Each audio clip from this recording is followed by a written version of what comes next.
দেশের জনপ্রিয় মডেল আর অভিনেতা Adil Hossain Nobel. Stage show, বিজ্ঞাপন আর অভিনয়ে 3 দশকের বেশি সময় ধরে কাজ করছেন তিনি। বিশেষ করে মডেলিং জগতে তিনি অনন্য, তাকে অনেকেই আইডল মানেন। এখনো তাকে অভিনয়ে দেখা যায় না, তবে এখনো মডেলিং করছেন। আশ্চর্য হলেও সত্যি, একটি প্রতিষ্ঠানের সঙ্গে 20 বছর ধরে কাজ করছেন নোবেল। শুধু ভালোবাসার তাগিদে ফ্যাশন হাউস ইনফিনিটিতে বিগত 2 দশকের বেশি সময় ধরে কাজ করছেন এই মডেল অভিনেতা। কোনো চুক্তি অথবা নিষেধাজ্ঞা নেই, তবু অন্যান্য প্রতিষ্ঠান থেকে কাজের প্রস্তাব এলেও তিনি তা বিনয়ের সঙ্গে ফিরিয়ে দেন। প্রতিষ্ঠানটির সঙ্গে কাজ করতে স্বাচ্ছন্দ্য বোধ করেন, এমনটাই জানান এই মডেল। এরই মধ্যে নোবেল এই প্রতিষ্ঠানের আগামী ঈদ কালেকশনের কাজে অংশ নিয়েছেন, করেছেন ফটোশুটও। নোবেল বলেন, দীর্ঘ সময় ধরে কাজ করতে করতে তাদের প্রতিষ্ঠানের সঙ্গে সম্পর্কটা অনেকটাই পারিবারিক হয়ে গেছে। আমাকে ঘিরে তাদের স্পেশাল প্ল্যান থাকে, আমিও কাজ করতে স্বাচ্ছন্দ্য বোধ করি। যথারীতি আগামী ঈদের জন্য তাদের কাজ করেছি।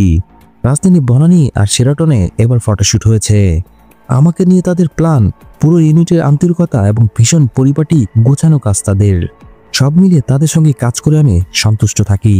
বিজ্ঞাপনে দেখা গেল নাটক আপাতত কাজ করছে না বলে জানিয়েছেন নোবেল। অভিনয় প্রসঙ্গে তিনি বলেন, আমি কিন্তু অভিনয়ের মানুষ নই। আমি যে কটা নাটক করেছি তা আসলে অনুরোধে করেছি। নাটক করতে করতে দেখলাম যে অনেক নাটকে অভিনয় করা হয়েছে, তাতে আমার কাছে মনে হলো এটা ওভারডোজ হয়ে যাচ্ছে, যে কারণে এখন আর অভিনয় করছি না। তাছাড়া এরই মধ্যে কিছু নাটকের স্ক্রিপ্ট এসেছিল আমার হাতে, তাতে আমার কাছে নতুন কিছু মনে হলো না, যা দেখার জন্য দর্শক অধীর আগ্রহে অপেক্ষা করবে। আগামীতে নতুন কোনো কাজে দেখা যাবে কিনা জানতে চাইলে তিনি বলেন, আমি আসলে অভিনয় থেকে দূরে থাকতে চাই। অভিনয়টা আমি এখন আর করছি না, আর ভবিষ্যতেও করব না। যদি কখনো কিছু হয় অবশ্যই আমি আপনাদের জানাবো। মডেল নোবেলের জন্য রইল শুভকামনা। ভিডিও ভালো লাগলে অবশ্যই লাইক দিয়ে যাবেন। পরবর্তী ভিডিওগুলোর জন্য অবশ্যই চ্যানেলটি সাবস্ক্রাইব করে রাখবেন।